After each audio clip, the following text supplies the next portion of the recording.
Good morning, everybody. Welcome. Today's Thursday, April 25th, 2019.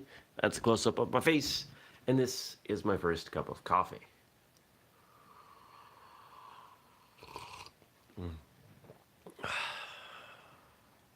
So, if you watched or listened yesterday, you know that we had some technical challenges. I don't know if it was my phone, I don't know if it was YouTube, I don't know if it was my internet connection, but right around the 4-minute mark, it just froze. It was like, and I could see the time ticking along. I could see people coming in and out, but in the end, the 12 or so minute video ended up being 4 minutes. So, sorry.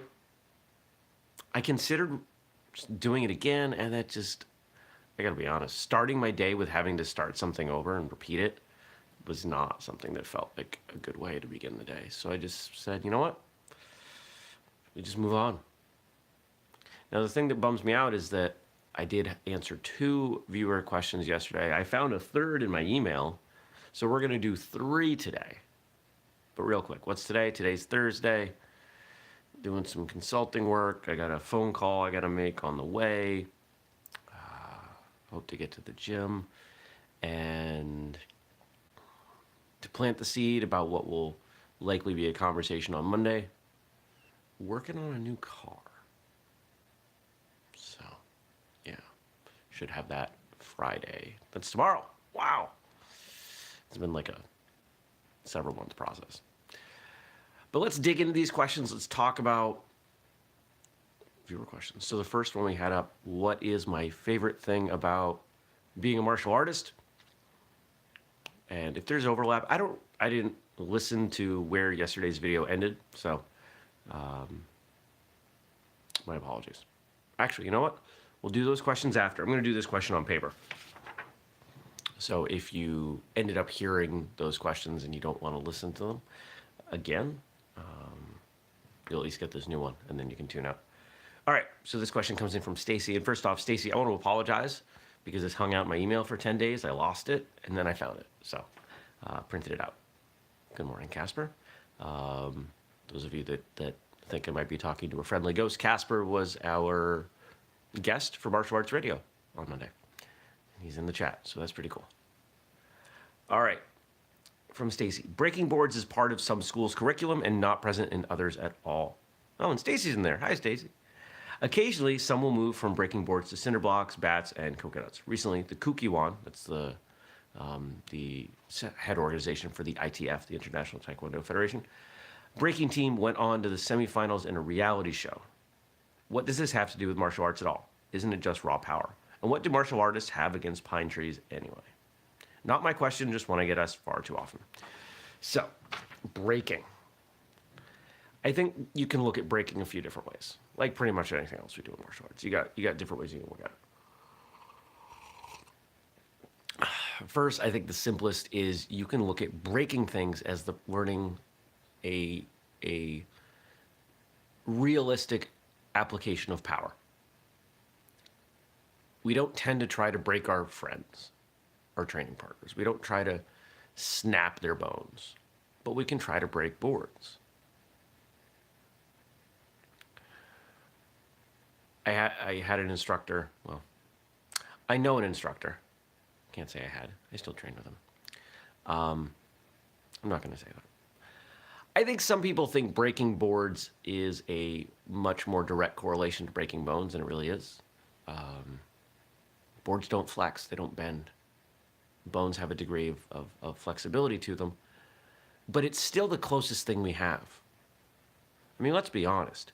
If you can punch your hand through 3 or 4 inches of wood, you've got a reasonable chance of breaking one of the weaker bones. How else do we train that stuff? The other way to look at breaking, and the part that I think is more valuable, honestly, is it's another, let's call it sub-discipline within the martial arts, like forms or like sparring or weapons training or tricking, that give you the opportunity to express yourself, to be creative, to practice the skills of martial arts in a way that works for you. Now, I know Stacy. I know she loves breaking.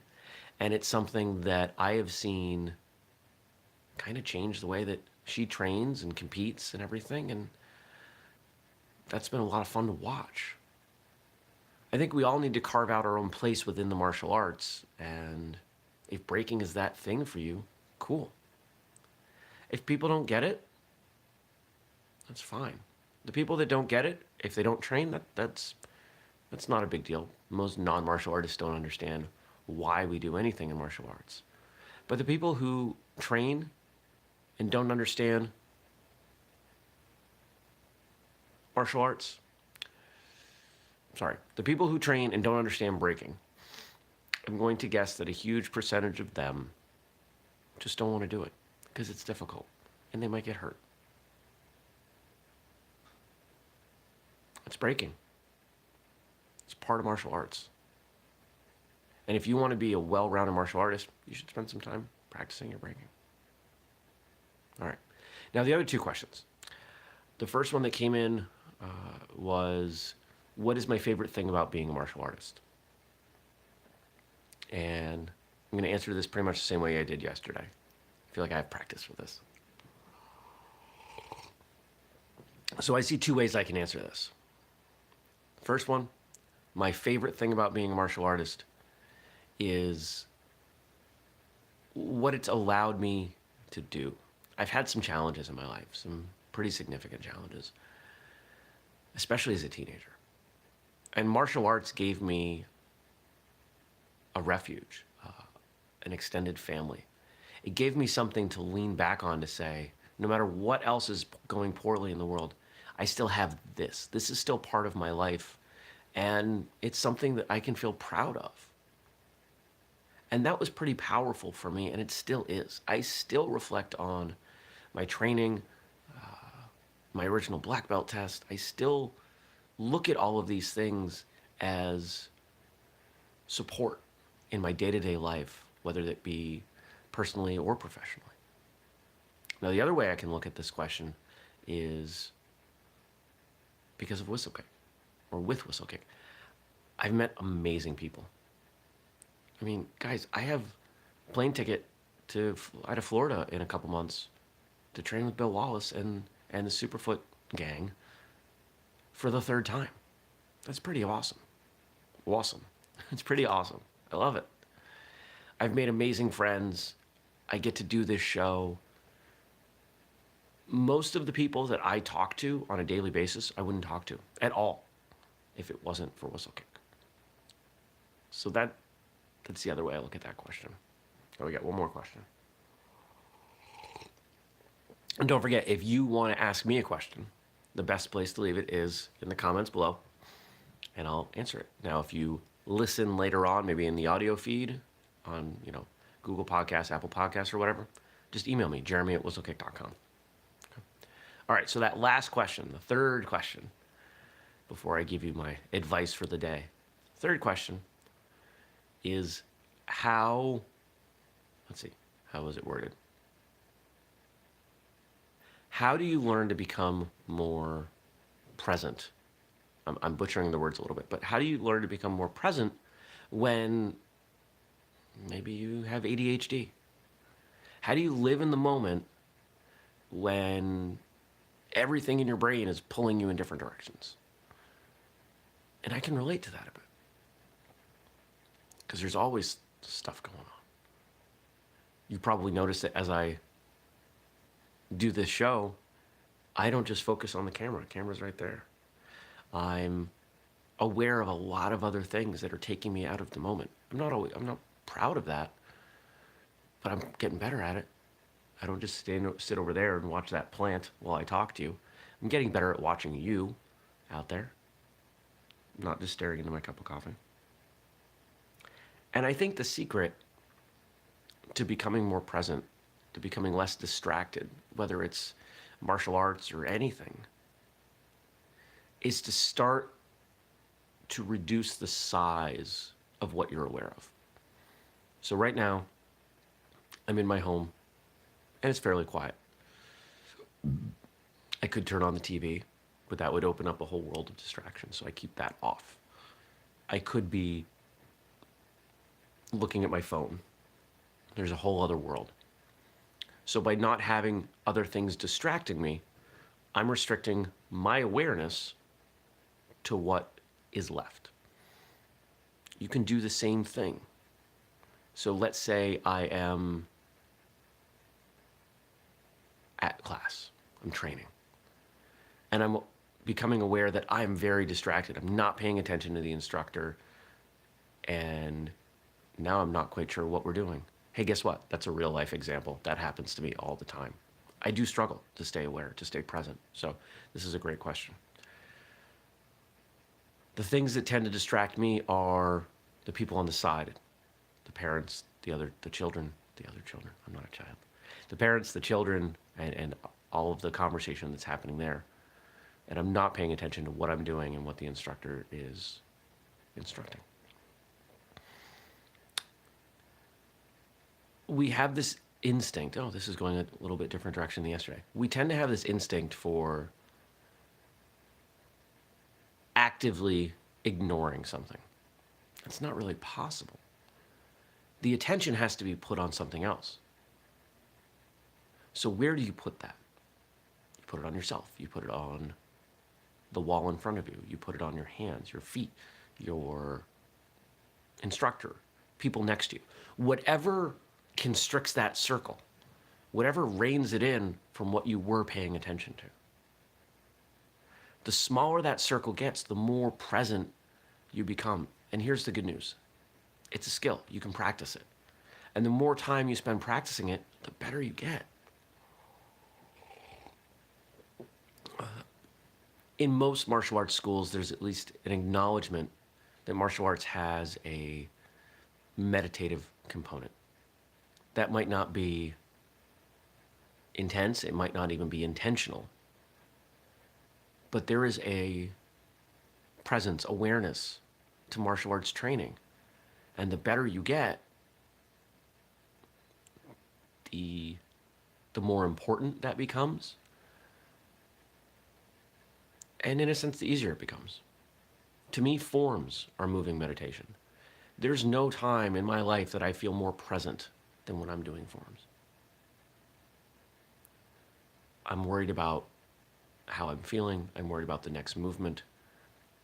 And I'm expressing that movement the best way I can at that time. And once that movement's done, I'm on to the next one. If I mess it up, I mess it up. Forms might not be the best way for you to do that. But I bet there's something. I bet there's something that you are so engaged with that you find it easy to let the rest of the world fall away. And if there isn't, I think it's valuable to find something. Even if it's not martial arts. Even if it's, well, I've mentioned over the last week or so, a couple times about the seedlings that I'm started, the plants. I love growing plants. It's a very meditative thing for me. When I'm planting things, I guess these. Whoops, sorry. See, this is real video right here. You get to watch me sneeze off camera. When I'm messing around with plants, I don't care what's going on with the rest of the world. Whether I'm planting things or watering or trimming, it's very meditative for me. And maybe I got that from, which Karate Kid was that? 2? 3? With the bonsai tree? Maybe that's where that came from. Karate Kid's on my mind because Scott Boland has been turning out Cobra Kai content on Martial Journal. Like we're going to change the name of the website to the Cobra Kai commentary show. I'm just kidding. I'm picking on. Haven't talked to Scott in a couple days, so. All right. So I hope that answers that question. So there we go. 3 questions. And I want you to find your meditative spot, your thing that allows you to be present. Just figure out what that is. If you're not sure, try something today. Be aware that you're not aware of anything else. I know, bit of a misnomer. But I hope you have a wonderful day. I hope you subscribe and turn on notifications because we do this show every weekday morning, 6:30 a.m. right here on YouTube. That's 6:30 Eastern, U.S. Eastern Time. And what else? Oh, it's Thursday. There's a martial arts radio episode. What's it about? I don't remember. You can check that out in any of the martial arts radio episodes right here on YouTube or at whistlekickmartialartsradio.com or, of course, in your podcast feed. I thank you for listening. Send me some questions, and I'll see you back here tomorrow. Take care.